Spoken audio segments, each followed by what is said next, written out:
Welcome back, everybody. It's Jason Cisneros, aka the Bald Avenger, back for yet another power-packed episode of the Bald Avenger Show. Thanks for being here. I wanted to open up the show. We've got a couple of new products from our friend Leah Steele, and she's renaming this brand. But here's some of her stuff. She's got this is for the ladies, and it's skincare. And it's some of the best. I've been using it by the way, about 2 years, not the ladies version, but this is the ladies. And then for men, we don't like to get all, fancy.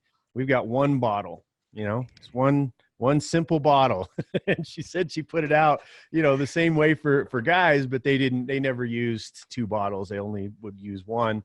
And it's a great, fantastic product. She is operating out of Bali currently. She's one of our favorite people. If anybody follows me at all, I'm her biggest troll, and she comes on and does shows with me all the time. So thank you, Leah, for sponsoring the Bald Avenger Show. We love you, and we love your product. And you'll find a link on the page to her product, and you'll be able to get a discount. She's got a Bald Avenger package that she put together. So, but I want to get into the show, because my next guest, or my current guest, is a woman that we got connected, and her show is called Sexually Connected, which instantaneously raised my interest in wanting to talk to her because it's cool. And then I went on her show. Has that been a week ago or 2 weeks ago, maybe? I think it was about a week ago, actually. Yeah, just about a week. Yeah, in our lifetimes, that's like a year ago, right? That's because that's how much time feels like passes. So, but about a week ago, and we had a fantastic conversation.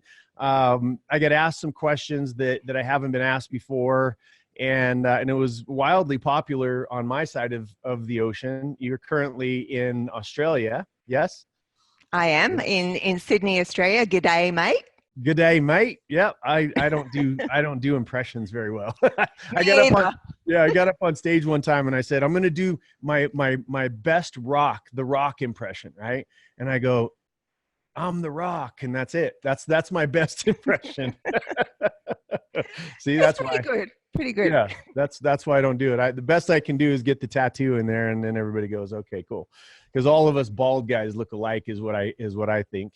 All right, so today though, we're gonna I want to continue our conversation. Anybody that gets a chance to go back and visit your show, it's sexuallyconnected.com, and you'll find the episode that we did together, which was phenomenal. But you're one of the most qualified people to talk about this subject that I've met.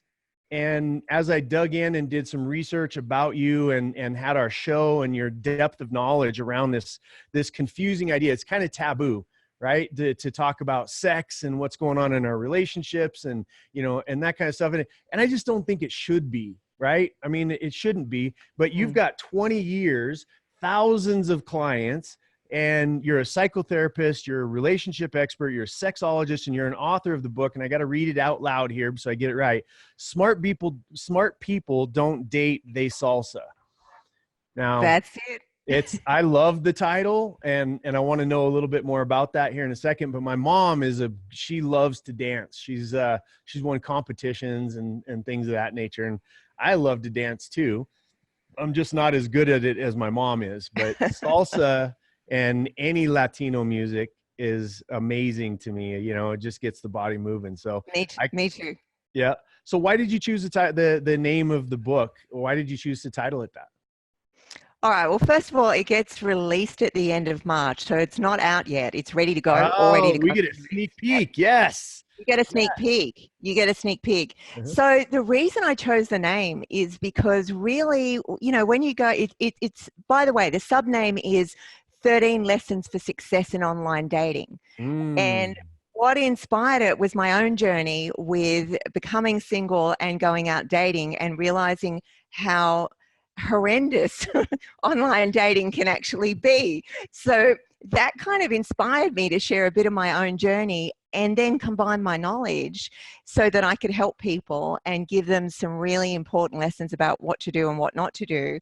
the title was about the fact that really, you know, dating and love's a bit like a dance. You know, the better you get at the moves, the more successful you're going to be. So it really kind of follows that analogy. It's a little bit of fun. I like to do things. I think learning should be fun. You should get a sort of sense of, there should be humor in it. You know, Yes. I didn't want it to be one of these straight, you know, this is what you do to succeed. So there's some of my funny journey, and there's some really great, powerful lessons in there as well, though.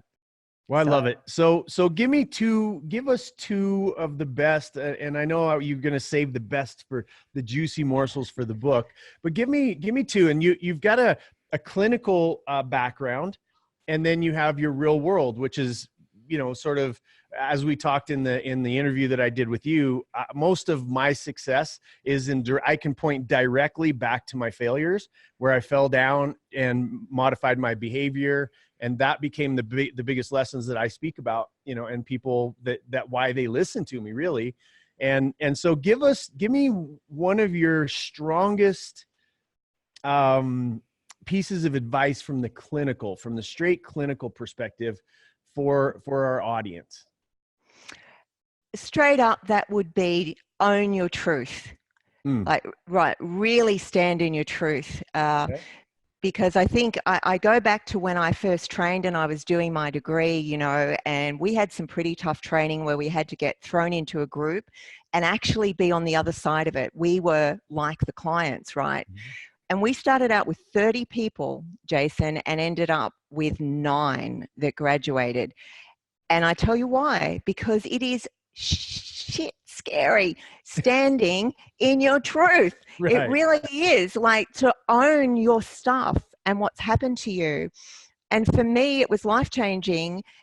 And this is why I say to people, you know, if you want clarity and you really want to be able to connect with another individual, you've got to connect with yourself first. And the only way and the most powerful way to do that is to own your truth and what's happened to you in the past.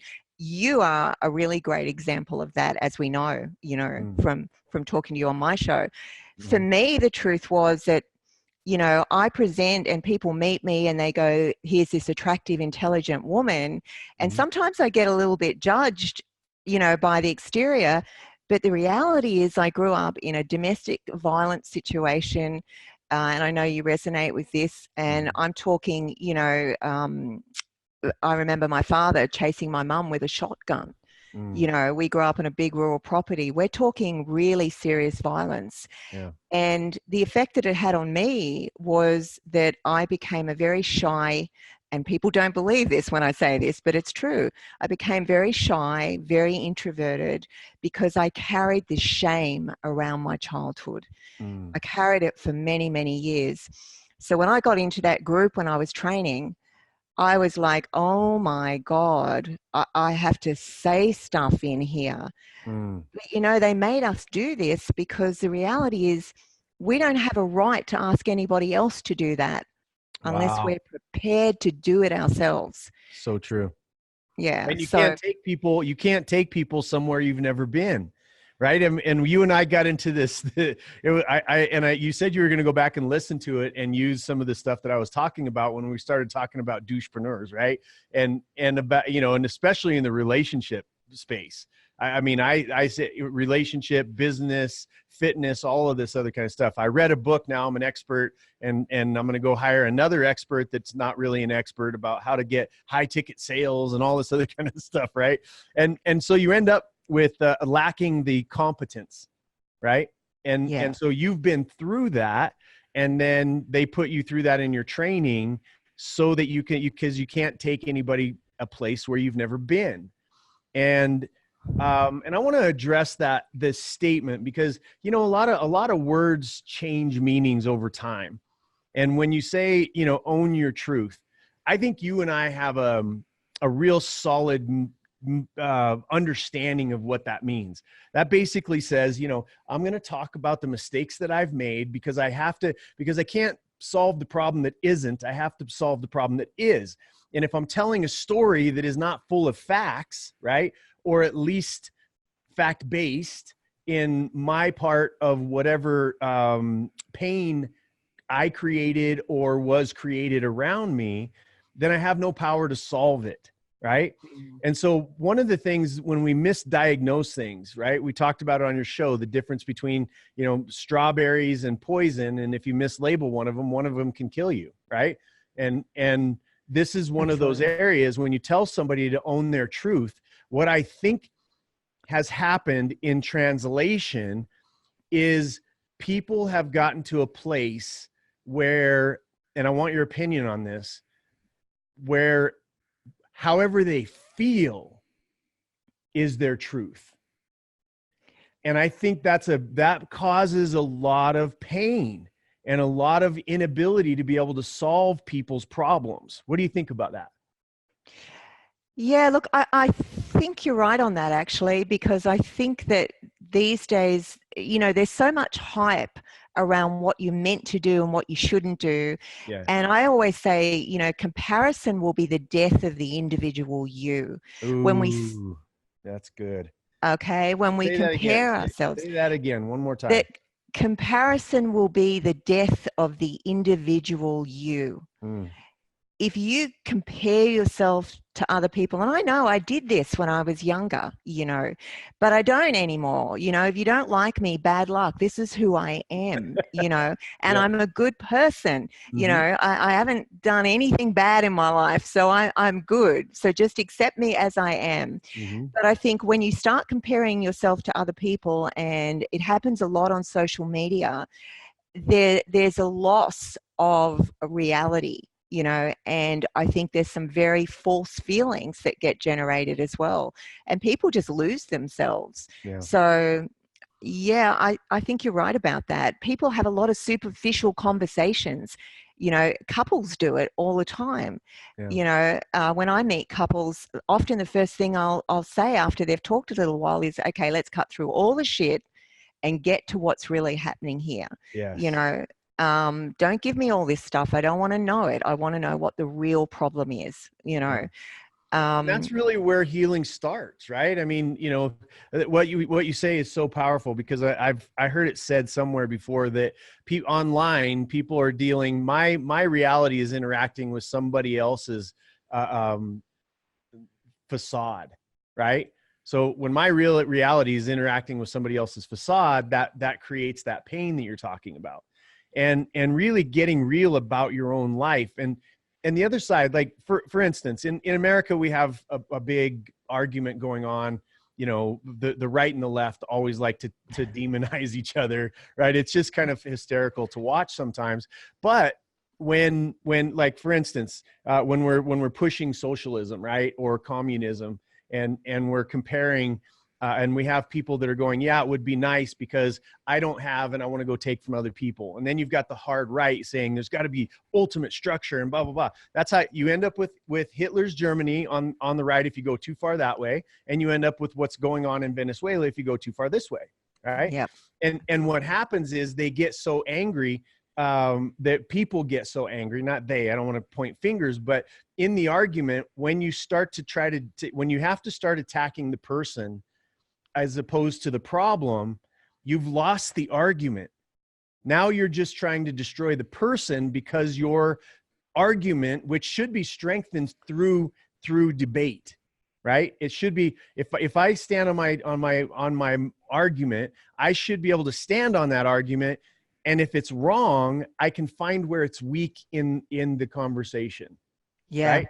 And then I can strengthen it. And that means I may come over here a little bit and go, wow, just because you're a Democrat doesn't mean you're a blithering idiot, right? Or just because you're a Republican doesn't mean you're some kind of, tyrant or whatever. And that's where, like, when it comes to relationship, which is obviously an area where I have not been massively successful in for long term. And I want to talk about why. Me either. Yeah. And I'm very, very open. I did a show with one of my dear friends, Tracy Porterfield, a couple of weeks ago that I talked about this very subject, about why I feel like I haven't been. And so what I do is I like to ask people like you who are complete experts around this to find out, okay, how can I strengthen? Like if I come in here and I'm going to tell you, here's what I think about relationships and this is what I've done. It's a journey. You know, I went from this all the way to where I currently am. And I hope to God that I'm not in this place where I'm at now another year from now, right? It's about an evolution of my journey, trying to become the best me that I can be so that I can then turn around and serve other people. So when we talk about owning your truth and getting to the place, how do you know when somebody stops bullshitting you? What are some triggers, some ideas? Because a lot of times, you know, people that are listening, they're going to be like, well, I don't bullshit anybody, you know? Yep. Yeah, maybe not you, but maybe the person that's looking you in the mirror. Okay. So what are some of those triggers that you, as a 20-year expert, thousands of people, what are the causes, and what are some of the signs that you now know I'm dealing with the problem that is instead of the problem that isn't? Yeah. There's there's probably three core things. The person will be really defended. You know, when you try to throw anything at them, they'll defend it as opposed to explore it, right? And Okay. there's a difference. Okay. The second thing is the word but. When I work with people, I ban the word but, right? Okay. And not that kind of but. Yeah. That Good. but, right? Good. One of my favorite subjects, but you're talking about another type of but. I'm talking about the other kind of but.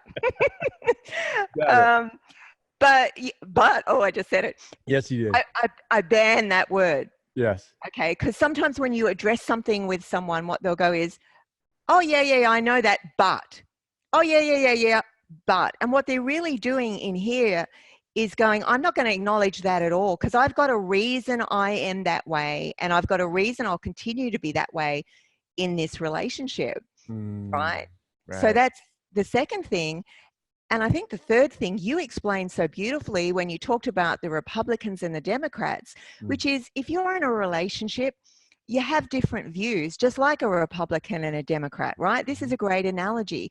And you can talk about it to the cows come home, but at some point you've got to own some of your stuff and the other person's got to own some of their stuff and you've got to shut up and get on with it. I think the greatest problem with relationships today is there's too much analyzing. There's too much, you should do this. You should be like this. The reality is people are people. They're individuals. And learning to celebrate someone's individuality in a relationship, honoring that and supporting them in that, and then getting that back is what it's about. And they are going to stuff up and they are going to make mistakes, because that's what human beings do. But as long as there's kindness in there, work with it. Just work with it. You know, it's not that hard. Well, let me ask you a question, because there's I want to come back to, and maybe this is a way to transition towards it. But as I look at relationships today and online dating, right? I don't online date. I'm not on any sites anywhere. Right. I tried it. I hated it. It was a very bad experience for me. Right. And I don't, you know, and I think but I have friends my age, you know, I'm 47 years old, my age to younger and even older, where relationship isn't the outcome anymore. Right. And I almost think that we're entering an age where when I'm looking at it, relationships, they're either morphing inside of what was considered a traditional relationship, or they're just not forming in these long-term ways anymore. Okay. That's just what I see. And then I look at my own journey and how I came through all of that. And now I look at the lack of lying at all in a relationship. I just refuse to do it anymore, you know, because I was a huge liar and it cost trust and it cost me some relationships that were really important to me. I've since, you know, we're still friends and we've been able to mend those things, but I still feel really bad about that. So then I switched all the way over to the other side where I'm going to say the things that I'm thinking because I think keeping them in causes more damage. Right. And so I've got friends that became professionals.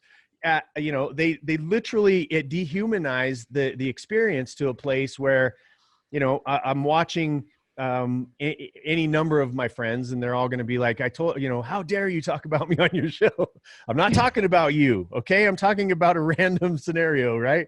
Which is, Yeah. you know, they're on there and they get on a thing and they're swiping and swiping and swiping, and they're dehumanized to the point. And I've seen women do it too. I have women friends that use this in the same sort of, it's different start points, but they're swiping and they're like, okay, there's my Monday.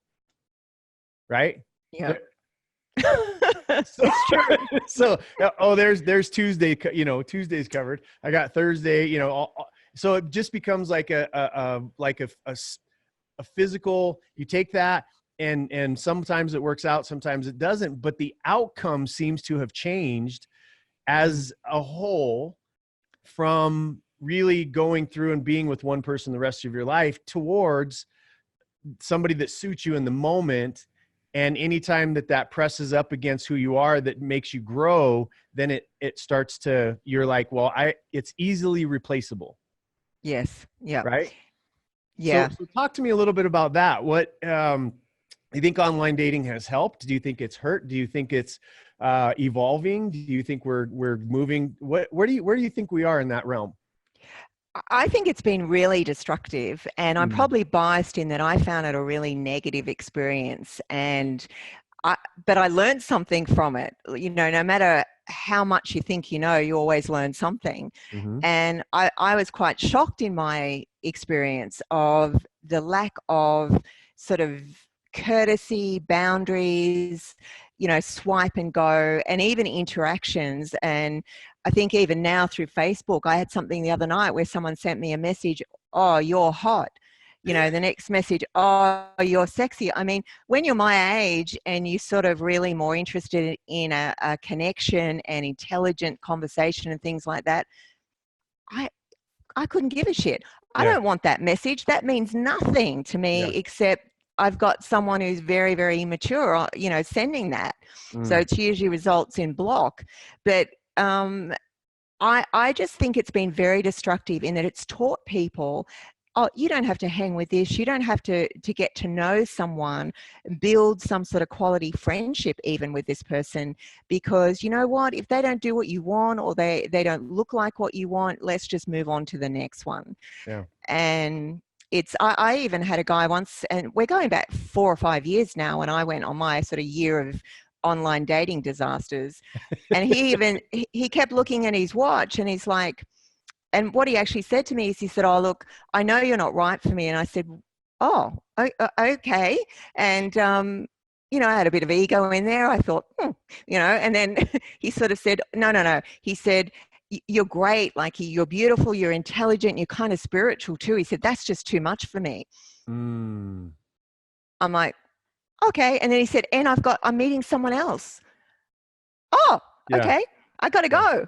You know, it's the depersonalization of that is unbelievable, you know. Well, and it's interesting because you have, like, I believe we live, you know, you're much younger than I am, obviously, but I think we're in that transition place, because when you deal with millennials and the younger, it's normal to them. To us, it's like, well, holy shit, I just got rejected. For them, they're just like, you know.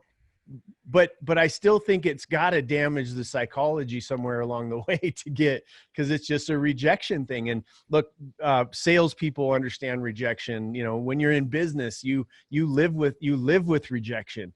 There's all these types of things. So I try to look at what's the good and what's the bad.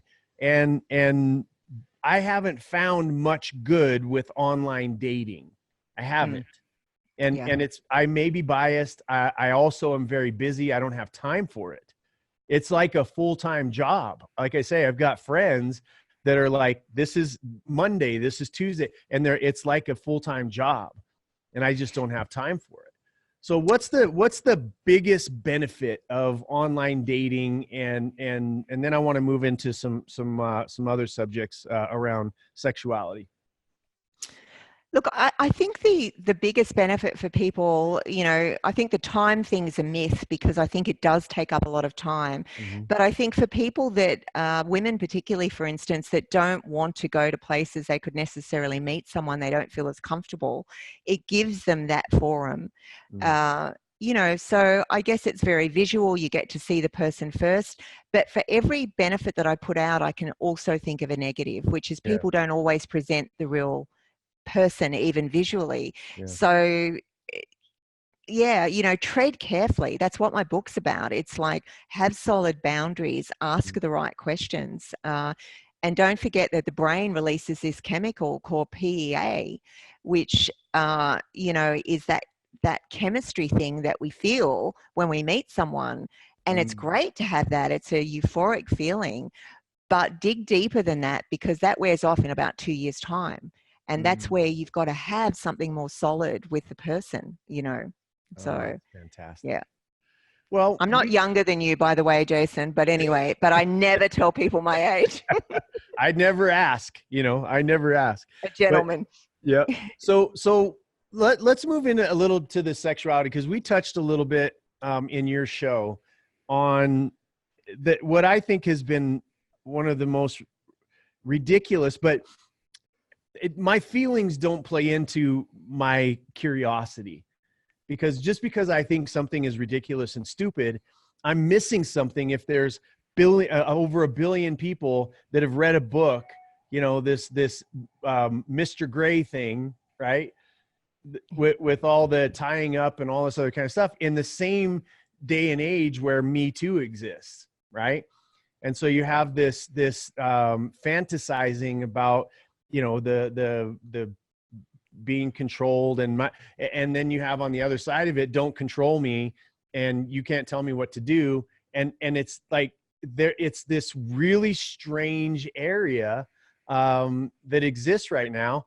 And I wanted to hear from somebody that deals with couples over and over and over again in this area.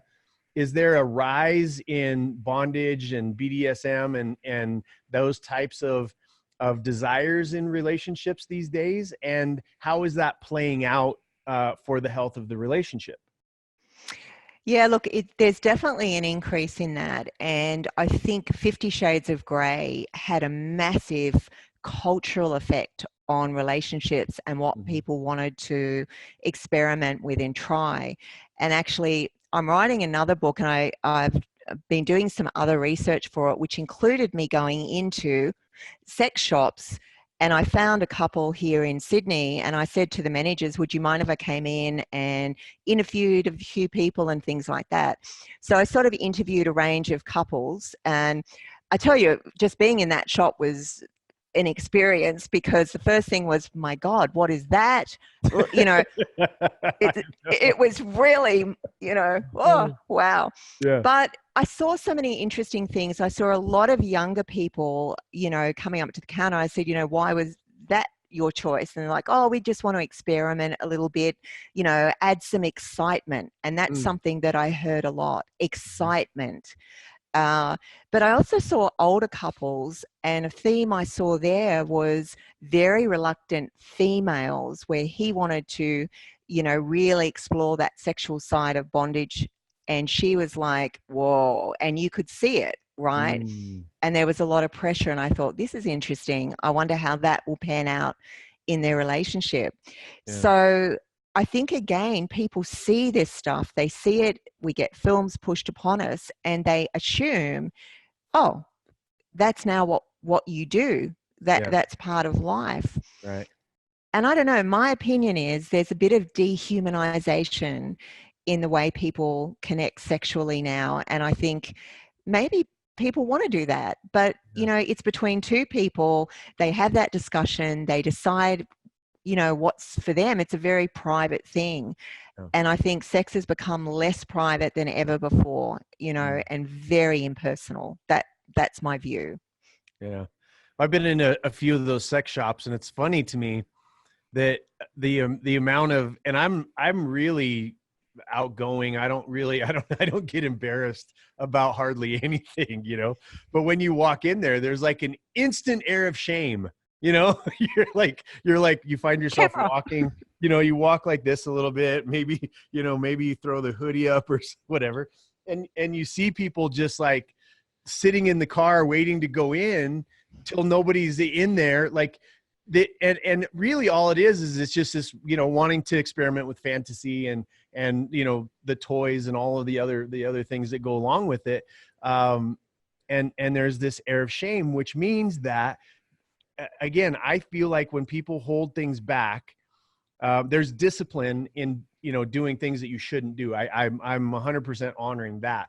But I believe that when you're guilted into not experimenting or not trying things, that it creates this whole other dark side of where you're trying to hide a piece of you, right? And so again, I guess I'm more babbling in that particular area because it is confusing, you know, and I'm not sure. The thing that I love about having conversations with you, we may not come up with a solution, but people talking about this stuff, it helps, you know, it helps, because when they hear it, they go, and a lot of times when I'm saying something, even my last episode where I talked about, you know, my evolution into open relationships and things, you know, and the whole pathway into that thinking and that thought process, I have people going, you know, I've had those exact same thoughts. And so, you know, experimenting in the sexual realm, how do you deal with the guilt? Now, I'm not talking about forcing, because we had an example you gave me where there was a man that had written in and said, look, I, you know, my wife, I really like her to struggle.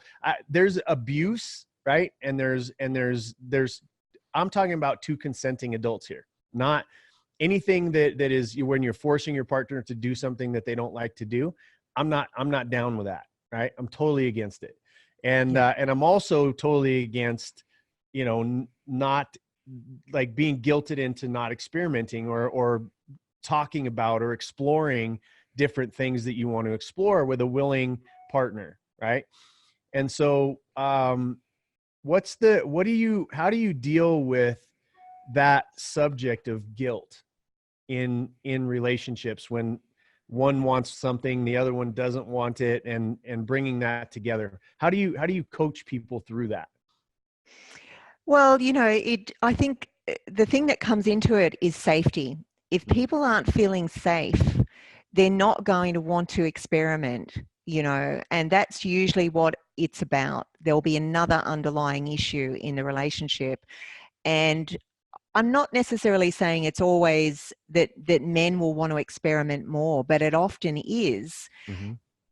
If she's not wanting to, often the reason is there's something else going on for her, you know, and she just hasn't spoken up. So I think, you know, and that guilt can be there. So I just dive deeper to find out what else is going on. Why isn't there a sense of you know, safety, and what's acceptable to each of you, you know? And if someone doesn't want to do something, they don't want to do it, you know. That's just how it's going to have to be. Right. So there has to be an acceptance. But I have had couples where, you know, it's become such an issue. Remember one man really wanted to go outside the realms, you know, after seeing 50 Shades of Grey, tying her up and, you know, whipping her and all this sort of stuff. And she was just not up for this. And it had become a massive issue in their relationship because he was saying, everyone does it now, you know. Right. And I'm like, well, actually, not everyone does it now. But, you know, it obviously appealed to you. Is there a softer version of that you could try first? You're going from, you know, this relationship where you've had none of that to going, now I want to tie you up and whip you. I mean, she's like scared to death. Yeah. So well, I think that's, you know, that's when I've talked, this is a big issue, is that if the female doesn't feel safe, I don't think that they're going to want to explore, number one. And number two, if they want to, because from my perspective, it's been the opposite. As I mentioned on your show, I'm a pleaser. Like if my partner's not having a good time, it ruins it for me. You know what I mean? I'm not interested in that at all. And so the opposite, though, that I found is that the relationships that I've had, there's these desires, and then there's a trust because they know I'm never going to hurt them. You know, Mm. I would never hurt a woman. And I've made that abundantly clear. And throughout my entire life, it's not with my upbringing that, you know, about, it's something that really turns me off, actually. So, so the trust is there, and then you can explore all of these different areas. And sometimes you find out, again, just in my experience, you find out, oh, I kind of like that, or, you know, that's a little bit too far, or this is good.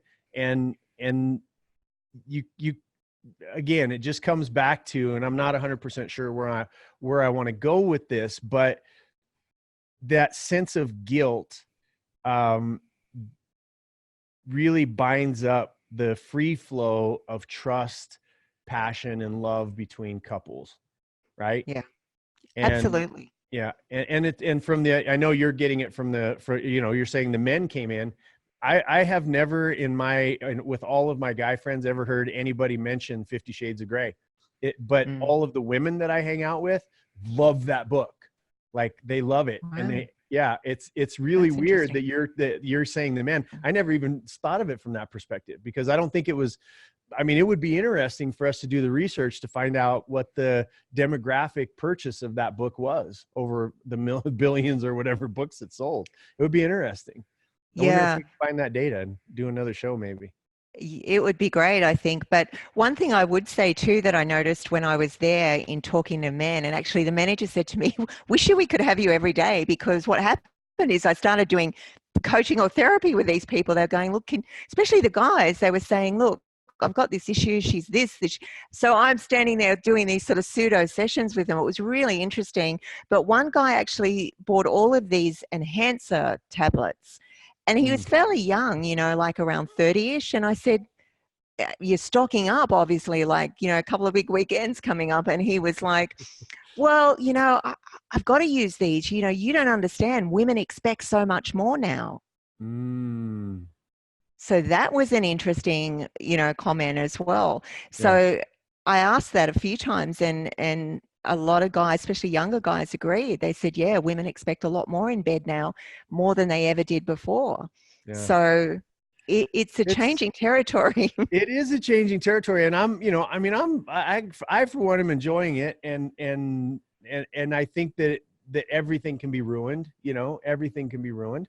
And the thing that I really love about you, and I wish I would have said it at the beginning of the show, but you're not a man basher, you know. And a lot of times, and I know that you have reason to be, with your upbringing and a lot of the experiences that you have.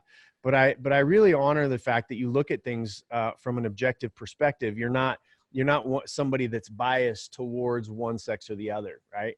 And I, on my side, I don't particularly defend men all that much, but I find myself doing it more and more in Yeah. this age of bullshit accusations and all of the stuff that comes out against guys. It's not, the territory is not a fair playing place. And you hear, you know, and you hear women going, "Finally, you know what it's like to be a woman," where they haven't been on a fair play. Like, so I get all of that. Like, I'm very understanding of it, but I do see good men that are torn down by really false accusations and an environment that really is difficult to operate and produce and to be the man that you're supposed to be without there being some sort of a ramification of you just being a good man, right? Yeah. Yeah. And so many things can be taken out of context. So I love that about you. And moving from that whole subject of sexuality and moving through, and, you know, the BDSM and the 50 Shades of Grey sort of subject, what's something out of your life where it really impacted, that it was a failure, maybe it was a relationship, maybe something that hurt you, a breakup? You know, I have one big giant broken heart, right? And then less varying degrees of that, probably because I put up defenses and I'm smarter now. I really do my research. I notice red flags, those kind of things. So what was the one thing that, like, left an impact on you and turned you into this incredible researcher of human sexuality and relationship? I think the biggest impact on me, interestingly, wasn't, obviously, I'm divorced, and I would say that I was never great at relationships. Mm-hmm. And people might go, well, how can she talk to other people on relationships? Because someone once said to me, oh, you should be married and in a really stable relationship. And I said, that's absolute crap. I Right. said, anything you do, you need to fail at to actually understand. We learn from our failures, right? Mm-hmm. But I think that it's about really knowing yourself. And I think the learning I've had through my failures is that I've come to understand myself more and who I am, and that I'm not someone that can be hemmed in. Mm-hmm. But what I also did learn is, for a while in my life, and I think a lot of women have been through this, I was very attracted to the classic bad boy. Because despite the fact that I can be quite conservative and private in many ways, I got a bit of a passion for bad boys, and I fell in love with one. A bit younger than me, and we had 6 months. The first 6 months of the relationship was just beautiful.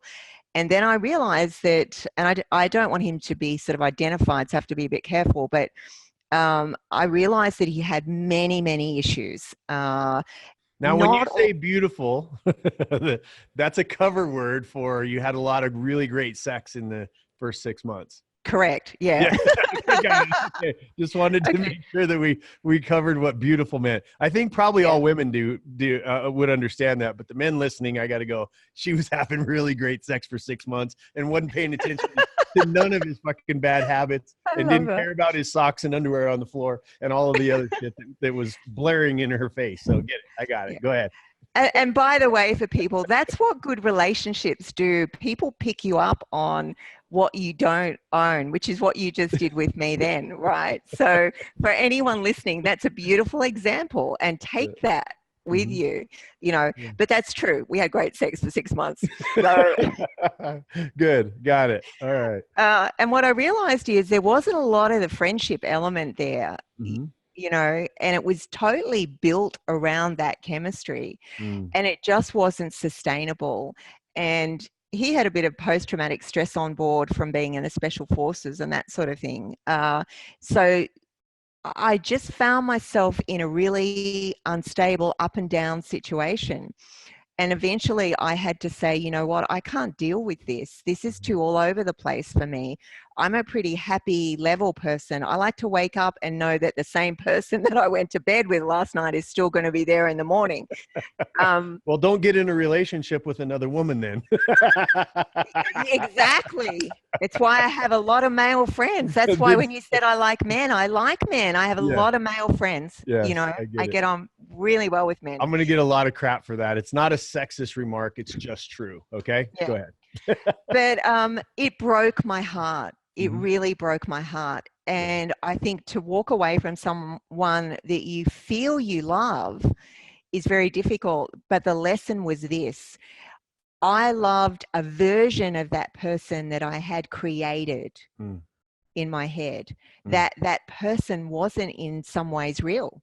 Yeah. You know, it was built on something very superficial. And I think that's probably was a very powerful lesson for me. Besides having to nurse that broken heart, eventually I came to realize that I was in love with a version of you, that person I thought, the potential that I thought could be there, the real Mm. depth to the connection. Yeah. It didn't exist. Yeah. It's interesting that you say that, because falling in love with the potential of people is such a horrific cause.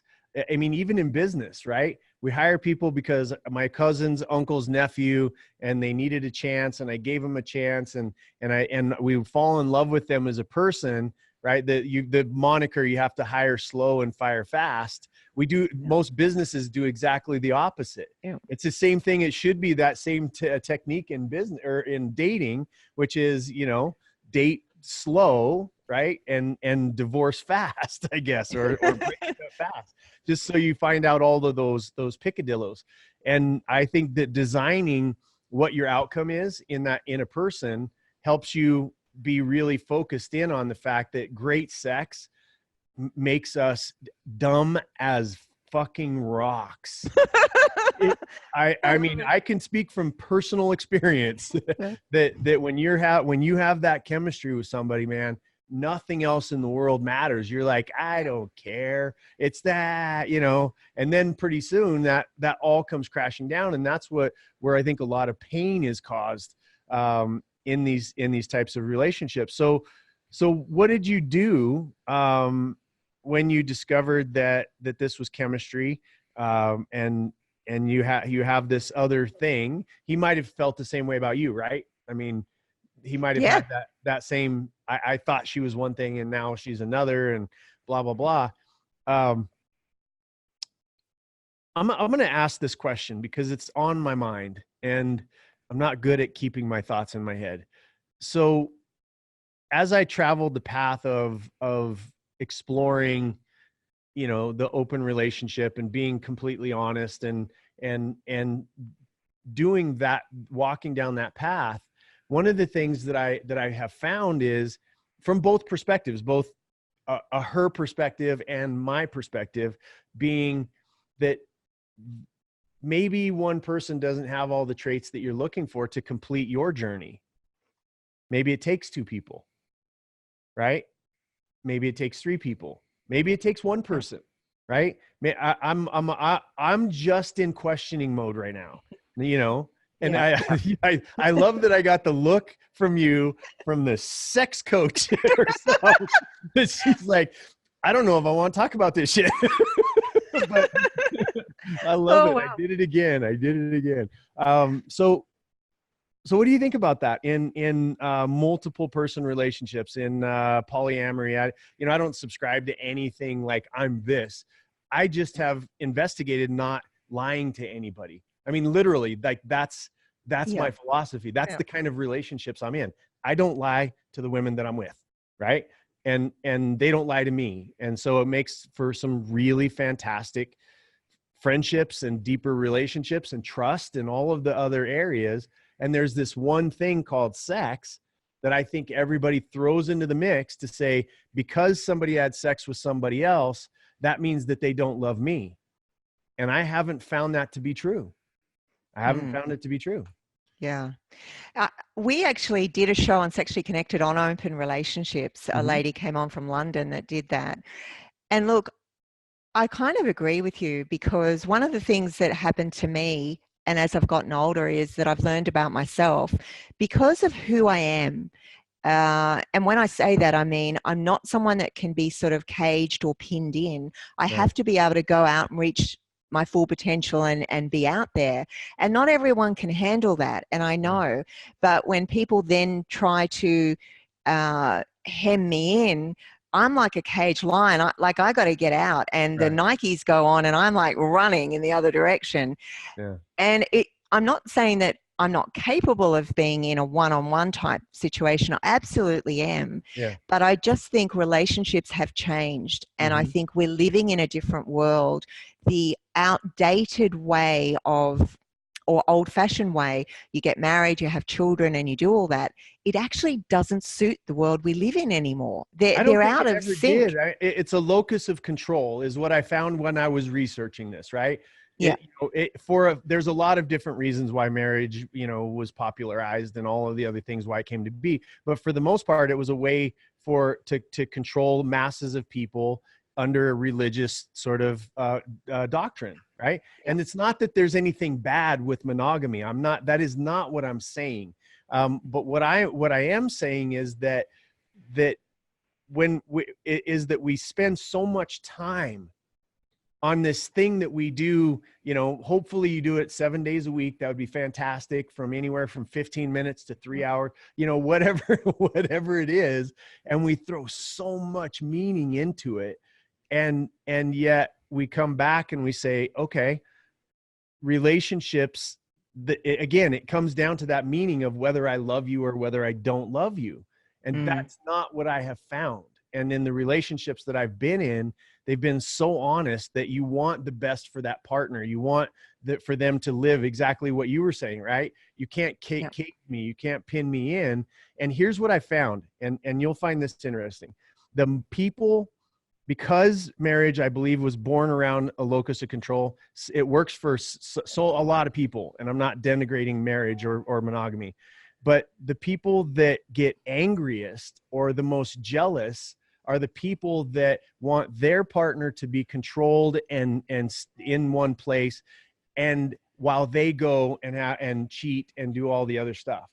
Right? I'm just going to Spot say it on. like I found it. Yeah. Yep. Because that's what I see. Oh, I'm angry, my wife, and they're the ones that are accusing them and abusing them and doing all this other kind of shit. And then they blame their partner, who's not doing any of that, right, for the stuff that they're doing. Mm. And so I think that people that don't have a lot of self security or self belief, they can't handle that side of it. I remember the first time a girl that I was dating in an open relationship said she was going to go on a date with another guy. And I literally said this, the fuck you are, and I was like, that's not happening. And then I got into it. I'm like, man, what a hypocrite.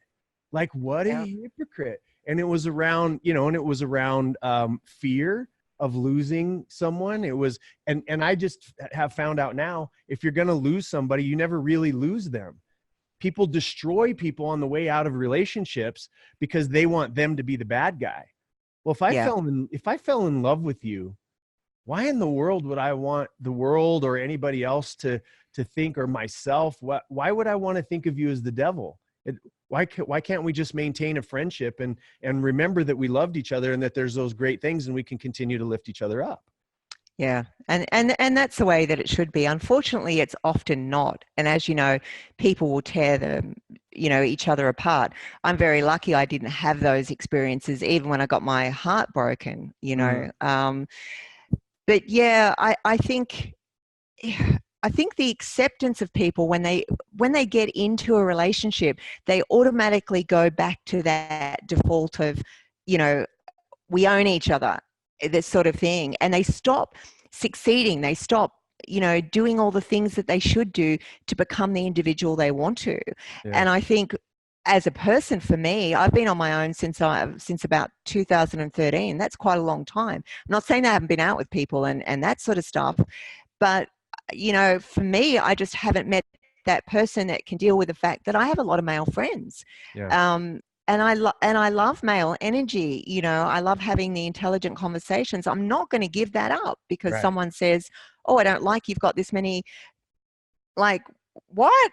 It's people consistently try to control one another from an insecure base. Ooh. And this is where most relationships go south. Yeah.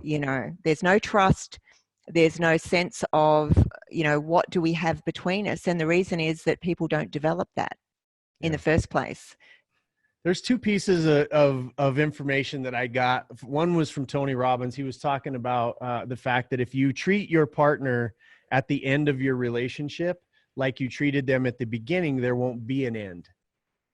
Right? Like I love that thought. Yeah. And then, and then Keith Cunningham, he loves his wife so much. And, and he said, I fell in love with her outcome. Right. And he goes through this story and I use that in my businesses all the time. We fall in love with our customers' outcomes because of the story that he told about him and loving his wife and basically just asking the question, how do you feel love? Mm-hmm. And then him being totally committed to delivering that to her on a consistent basis. Right.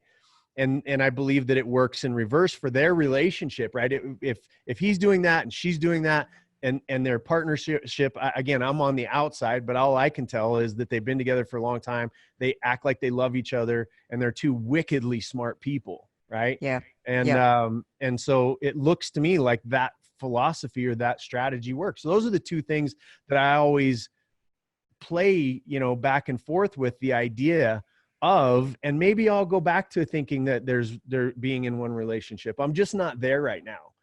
And I honestly have been the happiest that I've ever been in that area. Cause I was always out of integrity. I was a liar. I was a cheater. Because, whatever reason, insecurity, fear, there's all kinds of things that we could assign to me in a negative connotation. But the bottom line is that I was hurting nobody but myself. you know. And Yep. yes, I hurt my ex-wife by cheating on her and those kind of things, but I was really doing damage to myself, and you can't really build on something that's weak in integrity in any area, right? Absolutely true. And I think, Tony Robbins, and I forget what his wife's name is now. I've Kate? seen them. Yeah, that's it. Yeah. And I know because he talks about his first marriage as well. I love Tony Robbins, incredible man. Mm-hmm. And I admire the fact that they get up on stage and talk about their truth. And Yes. when you look at them as a couple, and again, we don't know their relationship from the inside, we can Yeah. only see and assume that that is the case. Yeah. But, it's very powerful when you see that. But there's a total acceptance of each other. And Yeah. he's he's a handsome hunk of a man, very charismatic. I mean, you've got to admit that. Like, he just, whoa. And she obviously can deal with that. And she can also deal with the fact that he's in the forefront. They work together beautifully. Mm-hmm. And I guess that's what it takes to have that kind of relationship, is total acceptance. But they're also, and I want to mention this because it's really what I specialize in to some degree, is they are masterful at their communication, obviously. And you have to be, you have to be able to say hard stuff. The other person hears it without reacting, and be able to take that on board and talk about it. There's a lot of reaction, bouncing off each other all the time in relationships. And it should be about responding, what's that mean for me? How is it affecting him? And we should be asking ourselves when we're with someone, and I'm sure that's what Tony Robbins and Paige do, is not what's wrong with you that you're not doing for me. You're not doing this, you're not doing that, and it should be more about what else can I do to support you? And if both people do that, how can I honor you as an individual? Then you're on the road to the right path. Too many people are looking for the bits that are missing. Stop looking for the bits that are missing. I say this to couples, and look for the bits that are there first. All right. Well, and I think that how you do anything is how you do everything, right? And so when you look at how you treat your spouse or your significant other is how you're treating the rest of the world at large. And I think a lot of people, we had this amazing experience at Velocity in Las Vegas at Dr. Vong's event this weekend.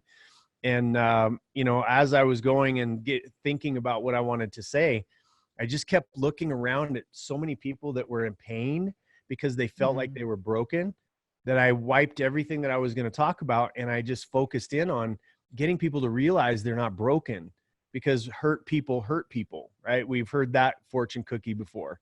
Hurt people. And so how do you get to a place? Well, you got to realize, like, I think genuinely underneath of your beautiful coaching and your spirit and your wisdom and your intelligence that you bring to the table, underlying all of that is the fact that people have to take personal responsibility. And the best coaching in the world, whether it be business or relationship or financial or health or whatever, it falls on an upside down cup, right? If they're blaming other people, if they think it's up to somebody else, right?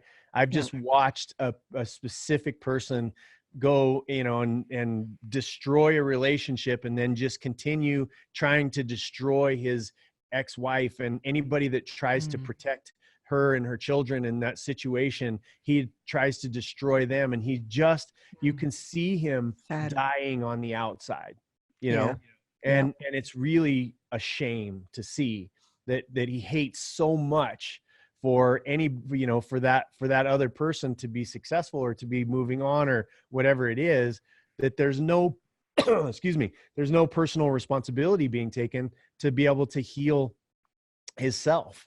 And it's just sad. Everybody's watching it, and it's like a bad train wreck, and so I think that message, I'd like to close with that in our show. And then I want you to talk about anything you want to promote, because I'm really grateful for our time and our conversation.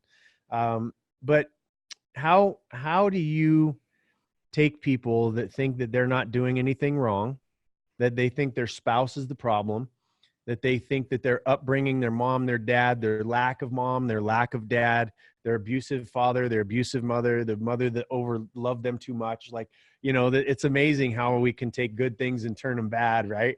And I think the magic is taking bad things and turning them good in your own mind. But what is the best idea or the best coaching for somebody that's in a bad relationship or has had a string of bad relationships, to gently get them to look at their own behavior? How do you do that in your practice? Well, I tell it like it is. That's the first thing. But one of the things that I'll say to somebody that's been through a lot of different relationships Mm-hmm. and they're sitting there is, if you work with me for around 6 months at least, you are not allowed to have another relationship in that 6 months. I don't want you to go near a relationship. Mm. And sometimes I see the horror on someone's face, and I'll say to them, if you can't be on your own for 6 months, there is a real problem here. You know, you need to spend the time just with you. Oh, but I like being with someone, you know, like, yeah, but how's that worked out for you? Because Yeah. it's like one after the other after the other. You need to spend that time, you know, and that's a condition of working with them. You know what's Because, interesting about that is, yeah, you know, A New Dawn, the domestic violence place that I work with, right? yeah, Cat will not let, if they come into that transitional housing, one of the standards is you will not be in a relationship while you're going through your transition. yeah, That's yeah. fascinating that you came to the same exact conclusions. Two Look, really brilliant women. yeah, but it's really important for anyone that's on a journey. Like, I worked in drug addictions when I first started. I actually worked for the drug courts here in Queensland for a while. You know, very difficult client group. But one of the things with them is, if they got into another relationship during their, you know, rehabilitation, it was like over. And, you know, that codependency, because drugs can easily be replaced with sex or something else, right? Yep. But for me, I've actually turned people away that I can see what they're not owning any responsibility. And I'll say, come back, you know, when you can own at least something that, Yeah. you know, like your past, like, shit, I've been terrible at relationships. At Yeah. least own that. You know, I don't want to hear a lot of excuses. Mm. I don't want to hear that. I'm not going to do anyone any favors by doing that.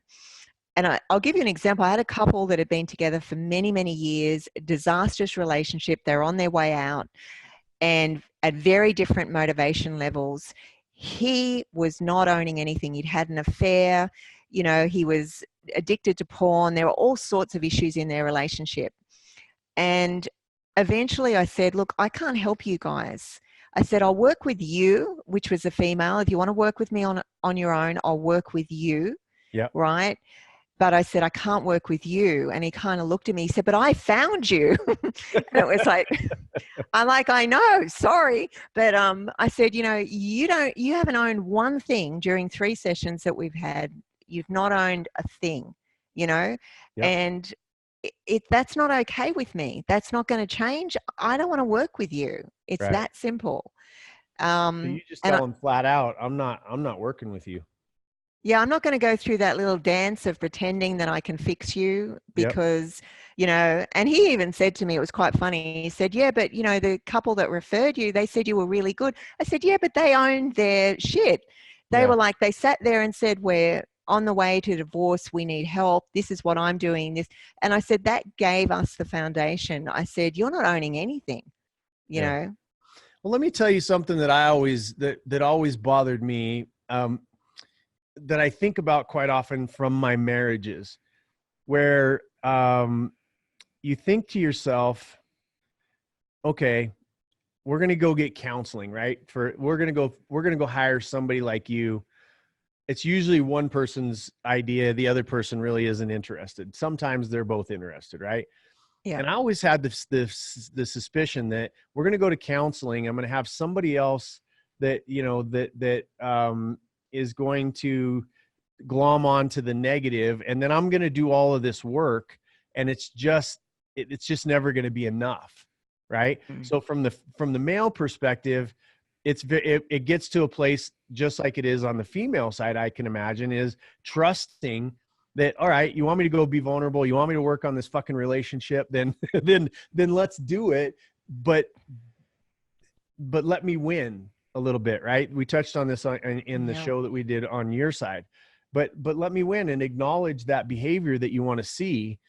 And I look back and I think back, that caused me just not to put in work sometimes. Yeah, right? it's very common. And you know, it's why I'm a bit of a champion for men, because I've worked a lot with men throughout my career. And I've seen, you know, a men break down and cry because they can't see their kids, or because they've been brokenhearted, or any number of reasons. And I used to work with a group of 12 men, right? Yeah. And it was very humbling for me. And I learned a lot about the fact that women sometimes think men are made of steel. You know, they're not. They're simply not. And in fact, the suicide rates support that, because relationship breakdown and things are a great trigger for men around suicide. More men take their lives than women. Think about it, you know. It just, you know, and we really want to be, you know, the guys that I know, we really do want to fucking be Superman, you know, but you know, even Superman got a compliment here and there, you know. Oh, look, I think that's very valid. You know, women want compliments. They want constant validation. Sometimes it's too much. I've said that to women before. For God's sakes, you know, you can't have that all the time. You just can't. It's not like that. And what do you say to him? Do you ever tell him he looks great? You know, do you ever tell him he's sexy? No. Or just thank you. You know what I mean? Like, again, that goes a really, really long way. People, again, in business, you want to reward the activity that you want to see, right? And in business, we mean compensation. In relationship, it's just, you know, what are the things that really light people up? I don't need to be told, you know, but every once in a while, I thank you. You know what? You know, you did this, you went out of your way, you know, to make sure that this was done, or just an acknowledgement. And I think that goes a long way for people. So let's kind of wrap this up. And it's been another great wandering conversation with you. I think that people will be entertained and informed. And I think that's the most important thing. So tell me, or tell the audience, tell the Misfit Nation here, after all of this time, thousands of people, 20 years, what's your best piece of advice, actionable advice, not a fortune cookie, but actionable advice that they could put to work today that would improve the quality of their relationship? What would you say to them? I would say straight up just what we've talked about, actually, which is praise. You know, there's this rule when you have kids that you should praise them 5 times for everything that you pull them up on, right? Yep. Same in relationships. If you've got something that's bugging you about your partner, say it, talk about it. Don't always expect them to change, but give 5 times that in acknowledgement around the little things that they do, because that's what fuels, you know, that's like the fuel for a relationship, basically, you know.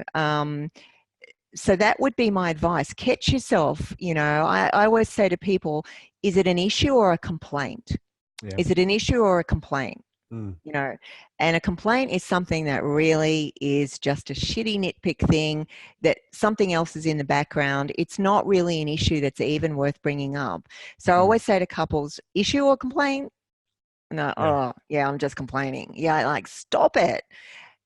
Find something. And I often say to couples, when you feel like you're going to do that, do the opposite, which is go up, give your partner a hug. And they're like, oh, that's weird. Like, I'm about to tell him that I don't like this. I said, yeah, it is weird, but do it and see what happens. And I did that with a couple recently, and they were absolutely blown away by the difference that it made. She said, I did that 3 times yesterday. I was going to have a go at him about something, and I went up and gave him a hug, and he's like, what are you doing?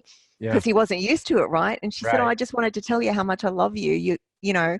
And she said it's made such a difference in every area. It's a small thing, but it's an easy thing to do, you know. It's easy if you don't make life about yourself all the fucking time. And the Yeah. strange thing is that holding back and you like being like, I'm gonna make sure that I'm like hurting, I'm making sure I'm making my point and whatever. And it's actually doing damage to you. And to get over yourself and to go hug makes your situation actually better. Right. I mean, Yeah. you've got, why are video games so popular these days? It's because of the dopamine hit that especially a masculine energy can go into a video game and win in an environment that they know is controllable, right? I mean, the Angry Birds. Have you ever played the game Angry Birds? I think I have done that with my son. Yeah, Yeah. you pull the bird back and it goes and That's knocks it. over a bunch of pigs, and you play that, and a lot of people retreat there because that's the only place that they can win, right? Yeah. Instead of gamifying your relationship or gamifying your business, I figured out the algorithm behind gamifying, your business. And that's what we teach in the 12-week course. It's session 11. And it's so magical, but I wouldn't be able to go there if I thought I was the master of the universe when it came to business, and lost that questioning, sort of mentality to keep asking questions. How can I deeper fall in love with the outcome of my clients? How can I deeper fall in love with the outcome of the people that work with me, for me, vendors, all of these other people? And how can I make this something fun and engaging when we essentially have zero unemployment, right? People can work wherever they want to. If people aren't working today, it's because it's kind of a choice, right? Yeah. And so you want to create an environment where people want to hang out, and by delivering on their outcomes. So that's a really good piece of advice to close up with. What are you working on that we can support you with? What could Misfit Nation do to come behind you and help you out? It's interesting you talk about Misfit Nation, because one thing I haven't mentioned is I'm entrepreneurial. Like, even though I did this degree 20 years ago and it's always been part of my work. Mm-hmm. And I'll tell you a quick few things. I've been asked back to a university here, University of Western Sydney here, and I'll be tutoring students again. I did that for 3 years running, so I'm doing it again this year. Mm-hmm. It doesn't take up a lot of my time. I do a bit of mental health coaching as well. I obviously run Sexually Connected, but I've also got another business, which is Hair Nation, which is an e-commerce hair care brand that is one of my core businesses that I run as well. So I'm an interesting mix of personal development and Right. business, probably a bit like yourself. My book's due to come out in March. And one of the things that I'll be doing, along with actor John O'Hare, who was the co-host on the show that you did, Jason, Yeah. was we are going to start going into corporates and organizations, talking about how people relate in the workplace, and the same sort of things we've been talking about today. Because one of the big things that's going on now, particularly with so many singles in the workplace, is there are a lot of interpersonal conflict going on, a lot of breakdown affecting corporations, ultimately productivity as well. And of course, work for most people is the bulk of their life. So So why true. not enjoy it? Or if you're in business, why not enjoy it? So John and I are going to be doing very dynamic sort of presentations with role plays, Mm. where we're going to be giving people the negative scenario of what might happen, argument you have, with your partner before you walk through the door of your workplace, and then the positive scenario of that. I don't think my acting skills will be quite up to his, but I'll give it a go. Well, So you have the that's, skill sets, and he's phenomenal, by the way. I hope he watches this, and we're saying hi to you, John, from here. So yeah, you should definitely have John on. John, he's a dear friend, one of my dear male friends. And he got married recently to a lovely lady here. She's a very successful lawyer here. But he's John's a very soulful person, and really, the champion of many causes as well, just like you are, Jason. But yeah, so we're teaming up to do a lot of these corporate presentations, which it's an interesting combination, an actor and a whatever you want to call me. yeah, But but we bounce off each other well. So, and there's a need for it both in the entertainment industry that John's recognised as well. So we'll be doing corporates, but also the entertainment industry as well, helping males, females relate just a little bit better. Oh, I love that. And just let us know, where can they find you currently? What's the best way for people to connect with you? If they want to connect with me, please don't send me anything rude or anything like that, because that happens a lot. Yeah, my people don't do that. They're not Don't they? assholes. Good. No. Yeah, I like that. they lift people up. The issue, I mean, the whole thing behind being part of Misfit Nation is everybody's made mistakes, right? Yeah. And this is a group of people who have owned those mistakes, done the best that they could to make right by them, and then decided not to keep making them in the future. And then also they help with their mistakes, help people avoid the same, pitfalls that they had. And they're busy lifting each other up. It's the most amazing group of human beings. Yeah, Like, I love that. anybody comes in and tries to attack me, I feel sorry for them. Like, I feel sorry for them. They're rabid. I mean, it's so nobody from my crew is gonna come after you negatively. If you want to contact me, you can email me at questions@sexuallyconnected.com. Okay. You can go to the website, which is sexuallyconnected.com is the website, and check me out there. If people look, in terms of working with me these days, I tend to work with mainly business people or corporates, and I only take a few people on at a time. But if someone really, really wanted to work with me, email me and I can have a conversation. But I don't work with everybody. I do have that initial 15-minute conversation to see where they're at. Yeah. And you work primarily with, if I remember our conversation, you work primarily with high-performing individuals. Yes. Yeah. On their relationships. Yes. And they're high-performing in business, or they're high-performing in sports, or they're high-performing in finance of some sort, but they're having this challenge in that area. And that's really your niche. So, obviously you get to pick who you work with, but I think that was stuck with me, that's the type of human being that you're used to working with. And oddly enough, that's the type of people that are part of the Misfit Nation, high performing individuals that have gotten their, taken their backpack of guilt, shame, and blame off of their back. And now they're sort of freed up and running harder, making more money and changing the world. So love it. Yeah. And that comes, as you know, Jason, with certain problems, in terms of meeting that right person and navigating relationships. I have no idea what you're talking about. Now, of course you don't. That's why I said it. Same problem here. Yeah, exactly. It's just not worth it. I mean, these days it's like, I think about, I'd like to have a conversation with her or whatever. And you just never know the person who's trying to set you up and try to make, bad, say bad things about you or whatever it is. And, I've gone, and my friends, we go to extraordinary lengths to make sure that our asses are covered. And it really sucks because, you could get into a really great relationship.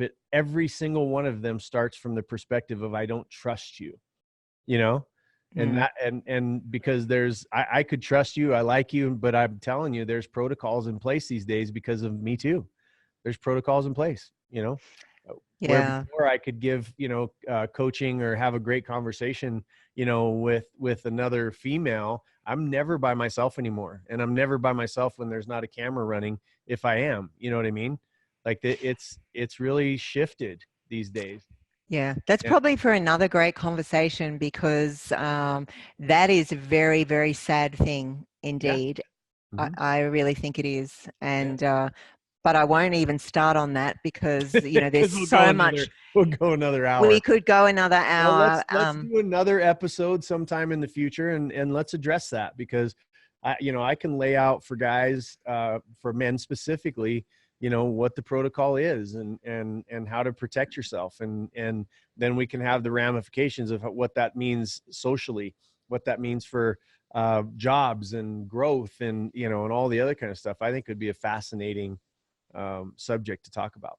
It is, and it definitely is exactly the reason John and I are doing what we're doing, because knowing what the protocols are for people now, they don't know.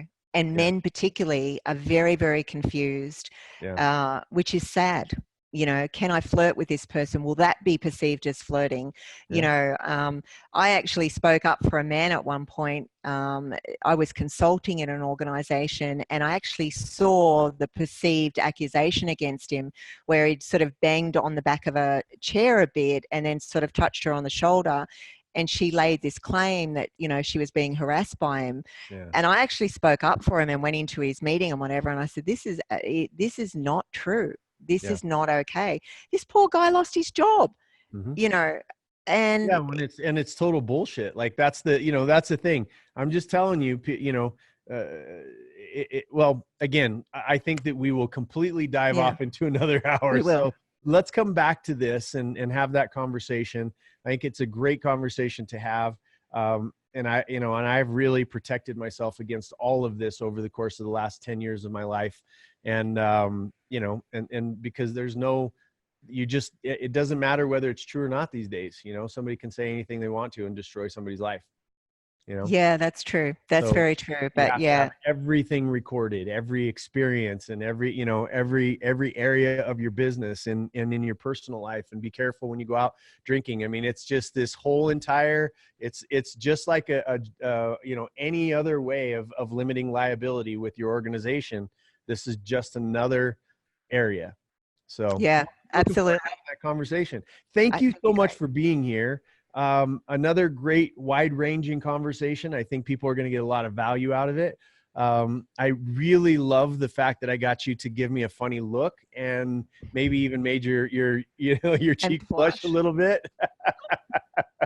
So I have done my job, people.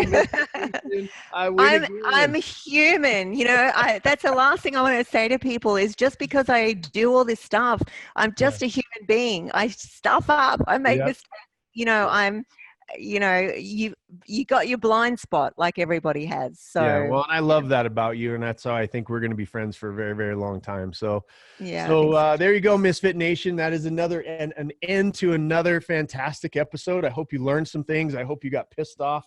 I hope you got challenged. I hope you experienced a wide range of emotions just to come back to this one, and that is that you need to love more, forgive yourself, and hate less. And bring more of that, lift your people up and forgive yourself more. And we're going to make this world a little bit better place. So from all of us, Misfit Nation, we appreciate you being here. Thank you so much. And we'll be talking to you definitely in the future. Please go visit her website. It's Sexually Connected. Please buy her book when it comes out in March. Let's support this woman and help her get more of her message out to the rest of the world. All right. Thanks for having me, Jason. It's been a real pleasure. So I love talking to you. Yeah, ditto. All right. Well, we'll see you later.